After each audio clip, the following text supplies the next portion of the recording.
நம்ம இன்னைக்கு என்ன செய்ய போறோம்னா மேங்களூர் போண்டா செய்ய போறோம். 20 கிராம்ஸ் நான் மைதா மாவை எடுத்து வச்சிருக்கிறேன். அதுக்கு ஒரு பவுல் தயிர் ஊற்றிக்கலாம். பொடியாக கட் பண்ணி வச்ச பச்சை மிளகாவை கருவேப்பிலை போட்டுக்கலாம். சின்ன பீஸு துருவின இஞ்சியை போட்டுக்கலாம். ஒரு 6 முழுசு மெழுகு போட்டுக்கலாம். 1/4 டேபிள் ஸ்பூன் சீரகம் போட்டுக்கலாம். ஒரு பிஞ்ச் பெருங்காயம் போட்டுக்கலாம். ஒரு 1/4 டேபிள் ஸ்பூன் சோடா மாவு போட்டுக்கலாம். தேவையான அளவு உப்பு போட்டுக்கலாம். 1 டேபிள் ஸ்பூன் சர்க்கரை போட்டுக்கலாம். இப்போ இதை நல்லா மிக்ஸ் பண்ணிக்கலாம்.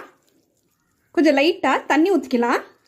இப்போ இதை நல்லா மிக்ஸ் பண்ணிவிட்டு நம்மளுக்கு இந்த பதத்துக்கு இருக்கணும். இப்போ தேய்ச்சிட்டு தவா வச்சுருக்கிறேன். தவா நல்லா சூடாயிடுச்சு.